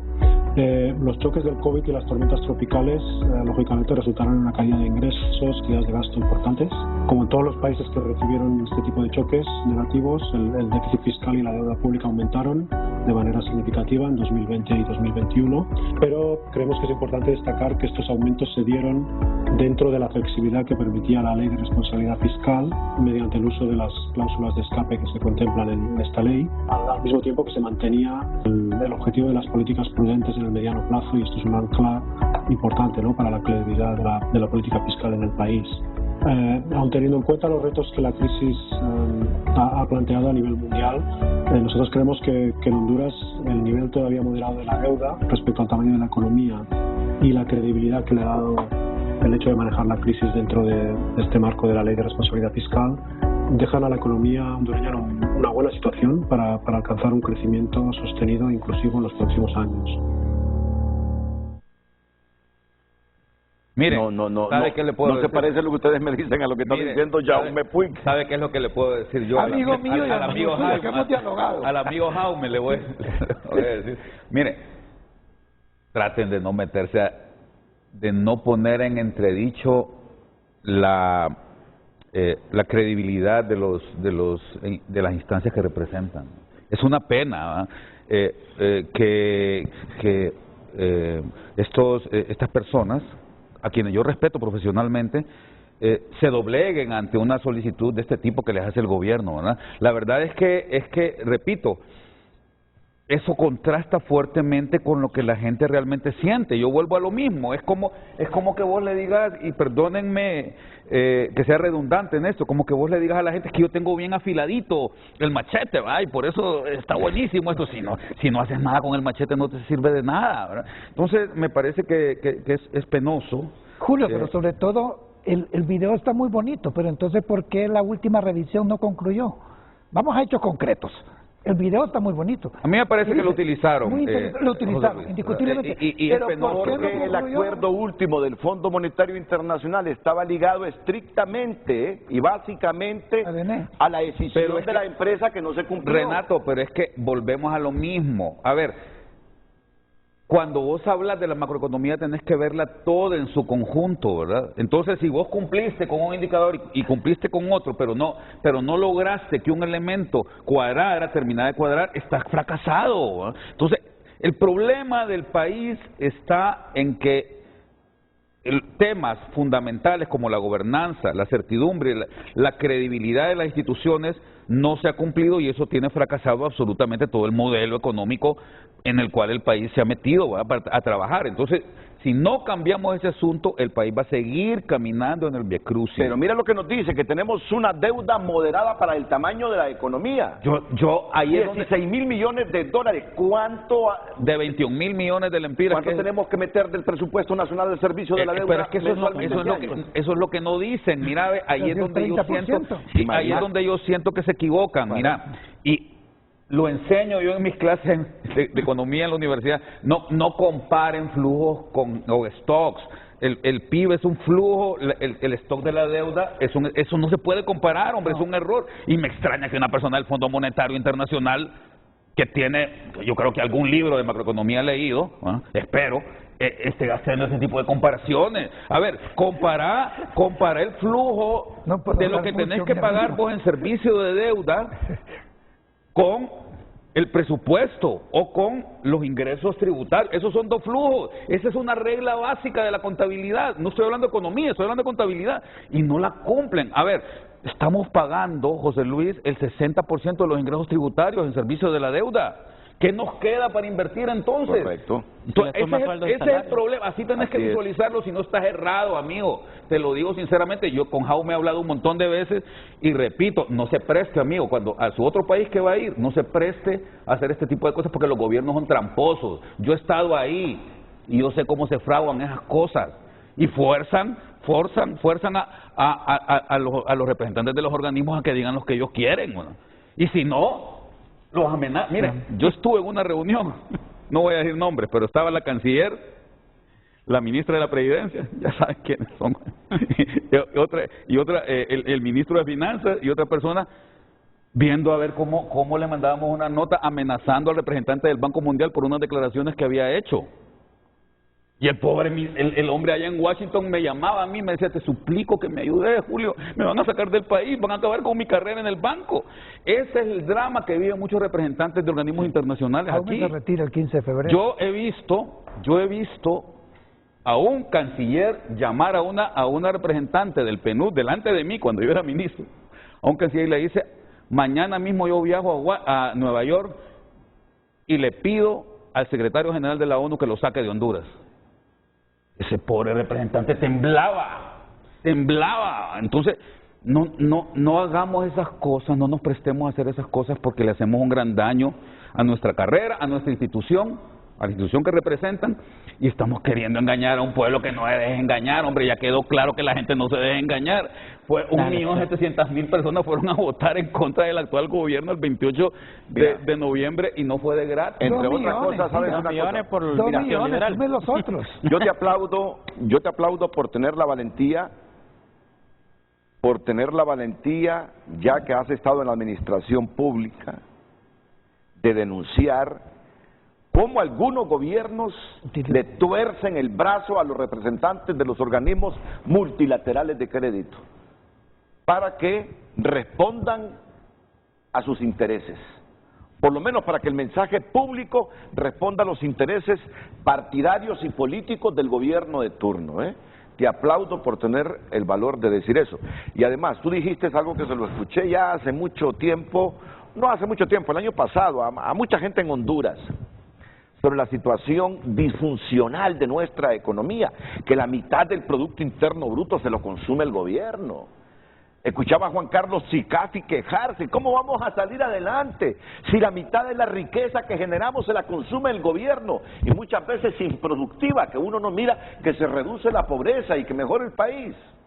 Es que si no, mira, la única razón, la única justificación que en este arreglo social que tenemos nosotros, que existe para que un gobierno actúe, es reducir la pobreza y mejorar la calidad de vida de la gente, Renato, si no, dejemos en libertad. Mira, ¿cuál es tu percepción? Y ya que estás hablando, porque siempre lo has hablado con mucha franqueza, y me pica la lengua por decir el futuro de Julio Raudales, pero no lo digo porque me he comprometido con él. No, nos va a arruinar las condiciones a Israel y a mí, entonces mire que estamos ya ahí platicando con él seriamente. Porque el mundo le va a cambiar a este hombre en un mes. Y a nosotros dos también. El mundo le va a cambiar en un mes a Julio Raudales. Nos va a llevar. Mira, ¿cuál Ya es está tu comprometido, Somos activistas de ya somos activistas de Julio. ¿Cuál es tu percepción? ¿Cuál es tu percepción sobre el próximo gobierno? ¿Tienen claridad de los problemas del país y cómo resolverlos? Mira, ¿Tienen el Renato, suficiente recurso humano para liderar toda una estrategia de la administración pública capaz de revertir estos datos que hemos estado comentando esta mañana? Renato, yo lo que espero es que las autoridades que van a tomar posesión a partir del 27 tengan la sabiduría, la inteligencia y la honestidad para acudir a las personas que realmente entienden el tema. No es una tarea fácil la que va a heredar la presidente Castro, Sarmiento. Creo que, como bien decía José Luis, al pueblo hay que, ya de antemano hay que decirle que tenga paciencia, porque esto no cambia de un día para otro. Realmente el declive, el guardabajo, me gusta usar esa palabra, el guardabajo en el que ha venido Honduras en los últimos 12 años ha sido tan potente, tan fuerte, que va a ser muy difícil recuperarlo. Y si no se hace por el principio, que tiene que ver primero con insertar honestidad en el país, va a ser muy difícil que se revierta y vamos a tener más de lo mismo, y dentro de 4 años, Renato, vamos a estar muy decepcionados porque tenemos una presidente con un nivel de legitimidad histórico en el país. Es la presidenta más votada en la historia de Honduras, es la diferencia con el segundo lugar más alta que se ha dado también en la historia de Honduras, ¿no? Y la gente creo que está esperando muchísimo, pero creo que es importante y hay una gran responsabilidad de las personas que van a tomar posesión a partir del 27 de enero del gobierno, de hacer que esto cambie, pero eso pasa muchísimo por lograr que haya honestidad en la administración pública y mucha libertad de acción para los entes privados, que son los que al final tienen la responsabilidad del crecimiento económico. Mira, Ricardo Leiva me envía este mensaje, quiero que me lo comente Ismael Cepeda. Buenos días, me dice, el Fondo Monetario, BID, Banco Mundial se volvieron prestadores de dinero. Si el gobierno les explica cómo les va a pagar, ellos estarán de acuerdo, pero un banco, mientras usted le pague, no le importa cómo viva en su casa. La microeconomía, ¿dónde queda? En palabras del pueblo. Lastimosamente, los organismos internacionales se han prestado para la corrupción de los gobiernos, y no solo en Honduras, hay un sinnúmero de experiencias e informes que han salido cuando ellos no solo están respaldando ciertas cifras, sino, como lo ha mencionado el señor Leiva, es que han dado recursos, y tenemos los capitalinos el mejor ejemplo para dar estas declaraciones, que es el Trans 450. Y eso se le ha denominado en ciertos países deuda odiosa, es decir, créditos que tienen un objetivo, tienen una finalidad, como en este caso específico, un proyecto de infraestructura que mejore el transporte urbano y mejore la calidad de ese transporte, pero no se realizó. Entonces, esa deuda odiosa se suma al gran endeudamiento del país, y por eso hablamos que la deuda no tiene una productividad para el futuro y que vamos a estar pagando algo que no está generando bienestar. Muchas gracias, Ismael. A José Luis le dejo la pregunta, el rol de la banca en los próximos 4 años. Pero será después de que intervenga Rubén Sorto, el ingeniero Rubén Sorto, y la pausa comercial, por favor, que me parece muy importante por su experiencia en el sistema financiero nacional, que me comente y reflexione sobre ese rol, que es muy importante. Ingeniero Sorto, buenos días, encantado de escucharle. Buenos días, Renato, gusto en saludarlo, qué bueno verlo de vuelta en el programa. Saludos a Ismael, a Julio y a José Luis. y le agradezco el espacio. Rápidamente solamente voy a tocar 3 puntos donde tenemos puntos de encuentro con sus panelistas del día de hoy, pero también tenemos puntos de diferencia. Julio tiene razón cuando dice que los bancos se acomodan a los gobiernos de turno, y esperemos que eso no ocurra en el nuevo gobierno. Pero más allá de eso, sí quisiera resaltar y traer a la mesa esos puntos de encuentro y de diferencia. Empiezo por los puntos de diferencia. Mire, la inversión extranjera directa en los últimos 5 años ha venido cayendo de manera sostenida a nivel global. Eso está reflejado en múltiples informes y para que usted tenga una idea, a nivel global se movían hasta hace 5 años alrededor de 2 trillones de dólares al año, de los cuales los países en vías de desarrollo como el nuestro recibían apenas alrededor de 300 a 400 billones de dólares. Esa cifra cayó en más de un 58% durante los últimos 5 años, casi de manera sostenida. Entonces, el hecho de que en Honduras se reciban alrededor de 400 a 450 millones de dólares en inversión extranjera directa solamente es reflejo de una dinámica global. O sea, no solamente es que estemos bajo un Estado de Derecho afectado, que no tengamos niveles de productividad y de competitividad atractivos para la inversión, sino que hay un sinfín de factores, y esto ha sido exacerbado por la pandemia durante los últimos 5 años. Entonces ahí hay un punto donde no estoy de acuerdo cuando solamente se señala que el país acusa una caída en inversión debido a la situación interna de Honduras. Hay otros factores en juego. Por otro lado, pero hay países que han ganado, hay países como Panamá, como Costa Rica, que han ganado inversión extranjera directa en los últimos años, pues. Y si o sea, la pregunta es, ¿por qué algunos países cercanos a nosotros han ganado inversión y nosotros no? Eso no es correcto. Sobre todo en contraste al tema del gasto tributario. Somos el país de la región que tiene 7% del Producto Interno Bruto en exoneraciones fiscales. Entonces también hay una estrategia mal direccionada. No, ahí pudiésemos estar de acuerdo. Sin embargo, les repito, en el caso de Costa Rica que señala Julio, sí ha sufrido una caída en inversión extranjera, la cual todavía no ha recuperado. Y en el caso panameño es exactamente la misma situación. Pero más allá de la inversión extranjera, vamos al segundo punto. ¿Por qué no tenemos y la población no siente en su bolsillo y en su calidad de vida una mejora? ¿Y por qué va a ser sumamente difícil que el nuevo gobierno revierta esta situación en apenas 4 años? Y cuando yo hablo de 20 años es porque los niveles de productividad del hondureño están abajo en comparación a los de los demás países centroamericanos. Bien lo dijo José Luis Moncada, bien lo señaló, eso es correcto.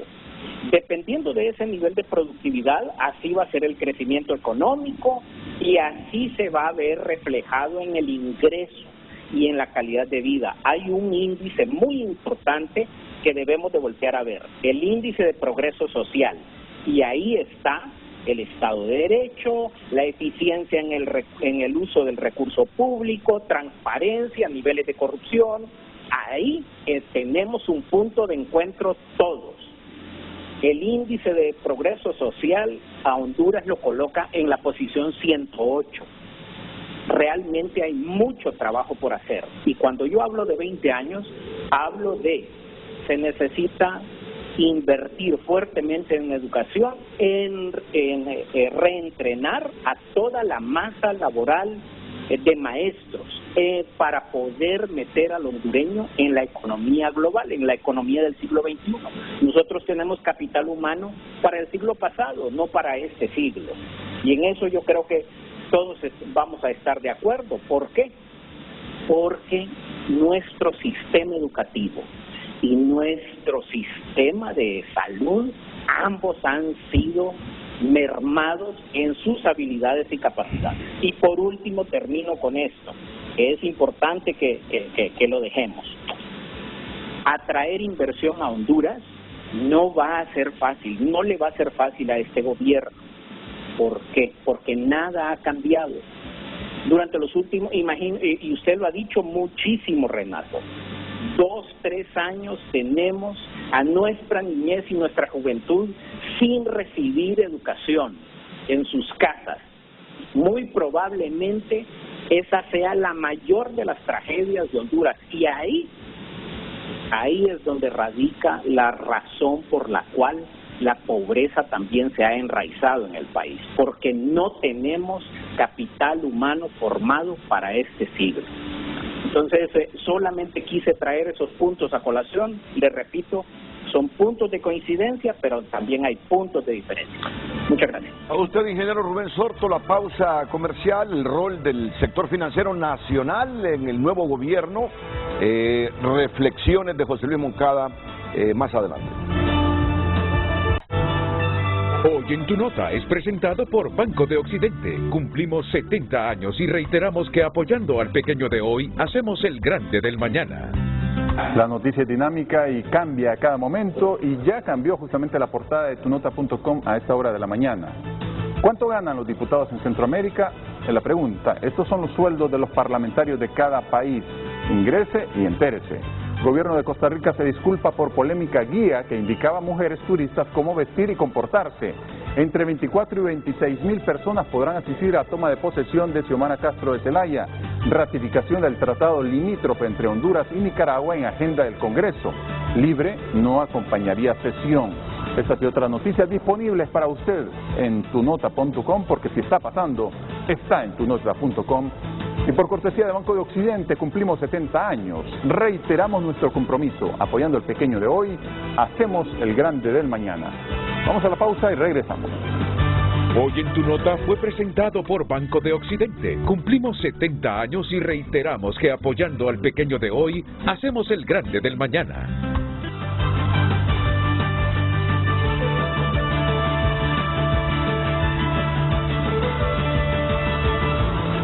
Ya volvemos con Frente a Frente, gracias a Universidad José Cecilio del Valle. Contáctanos al 2275.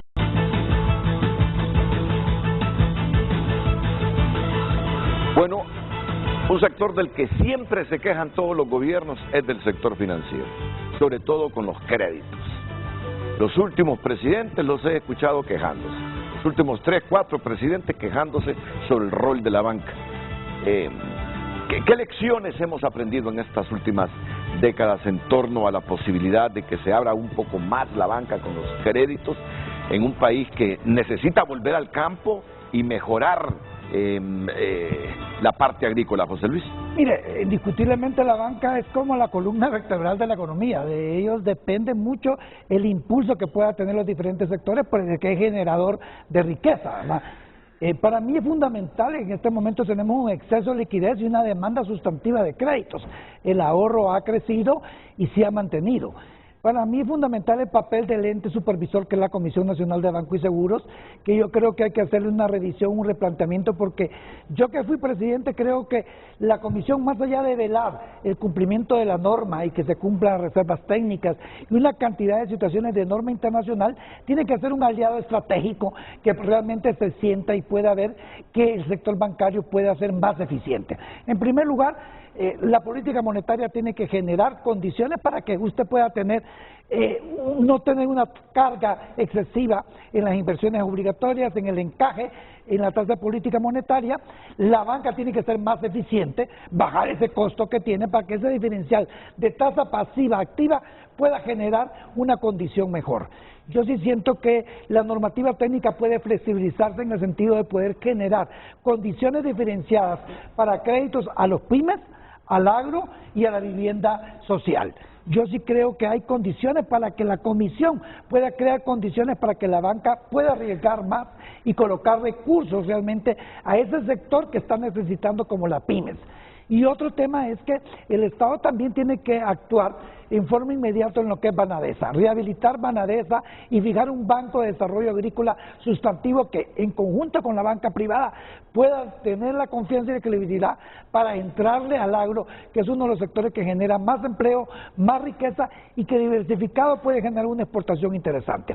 Banprovi es un banco de segunda que creo que ha tenido un papel importante, pero puede tener un papel mejor en el sentido que si tiene una política más agresiva. Y el otro tema es que se crearon las garantías, pero yo quisiera que se creara un fondo de garantía estatal permanente, donde el Estado sí sirva paralelamente para darle garantía a esta cantidad de pymes que no tienen cómo darle una garantía y accesar el crédito. Yo creo que todo es un campo integral para poder desarrollar realmente la economía y que la banca tenga un papel más sustantivo y que pueda ser un aliado estratégico del desarrollo del país. Vamos a ver, José Luis. La Comisión de Banca y Seguros es un órgano independiente, ¿no? Sí. ¿Y por qué la percepción que tenemos es que es el reflejo de los intereses de los bancos?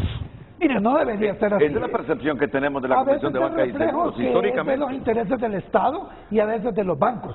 Yo lo que siento que tiene que tecnificarse, hacerse más profesional, que no debe prestar a que vengan chambas y todo lo demás. Para mí hay que hacer un diagnóstico y colocar la gente indicada y tener una dirección con conocimiento. Y no creo que represente el interés de los bancos.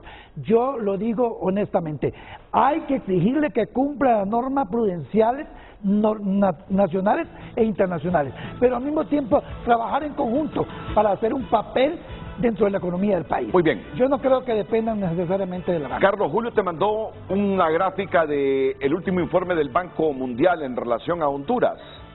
Si podemos poner esa gráfica en pantalla para que nos la explique Julio. Muchas gracias, Renato. Solamente para aclararle al amigo Sorto, porque a mí me gusta hablar con cifras, ¿verdad?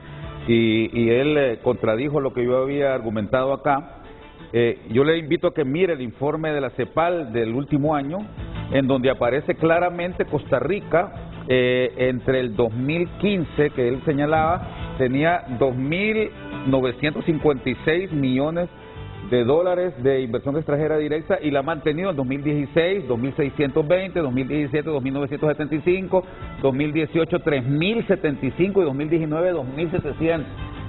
No vamos a quitarle aquí, por supuesto, el 2020, pero quiero decir también que en el 2020 fue de 2.103, es decir, que más o menos la mantuvo. Correcto. Panamá más o menos lo mismo, ¿verdad? Usted puede ver 5.000 en el 2015, 5.055, 5.500 en el 2016, 3.000 en el 2017, 5.480. Es decir, y si usted mira Honduras, tiene 1.147 en el 2016, 941 2017, 947 2018 y 224 2019. Entonces, para que quede claro acá, a mí me gusta ser serio cuando digo cifras, ¿verdad? Y me parece que es importante que nos manejemos de esa forma. Sobre el gráfico hay un elemento que me parece que es clave y yo quiero invitar a las autoridades del nuevo gobierno para que hagan su trabajo considerando estos elementos que son importantes. Mire esta gráfica, Renato. Ahí aparecen los distintos sectores productivos y cuáles, en la gráfica,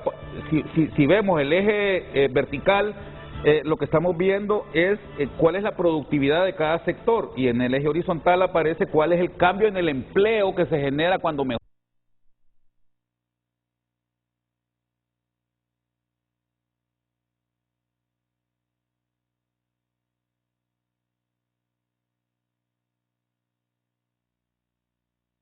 Muy baja y con una generación de empleo muy baja también cuando se generan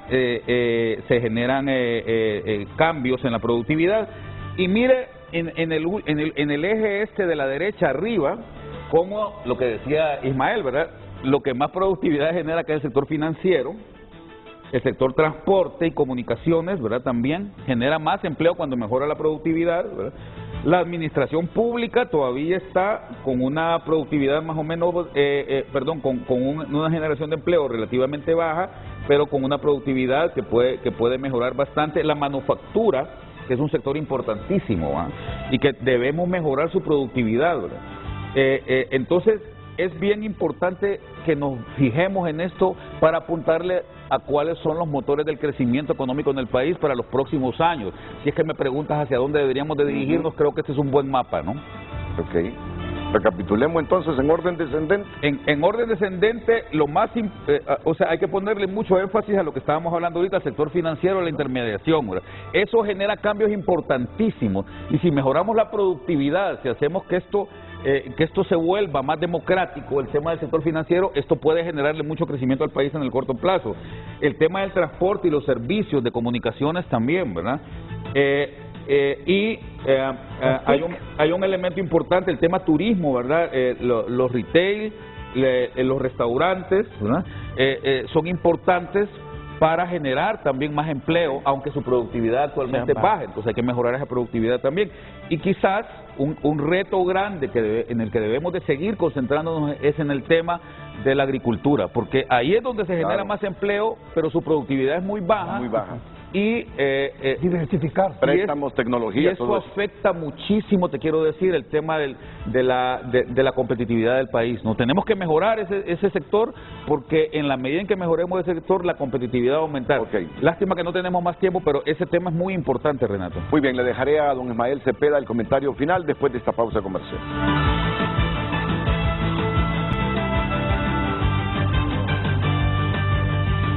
Comentario final.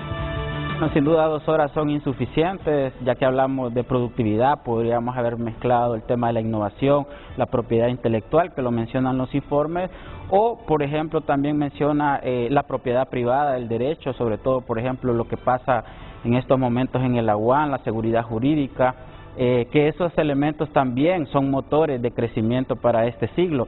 Sin embargo, yo quisiera cerrar pues mi participación con que pues lo que deberíamos de esperar del nuevo gobierno es que no caiga en el populismo, debido a que ya estamos demasiado polarizados, demasiado segmentados, estar en tribus, y el populismo más bien, aunque sea de izquierda, de derecha, realmente afecta a esa confianza de las inversiones, las confianzas, las relaciones entre los seres humanos, y es entonces que yo pues la propuesta es que no caigan en estos elementos para que no crean una ilusión de que están haciendo las cosas bien, pero necesitamos también la transparencia.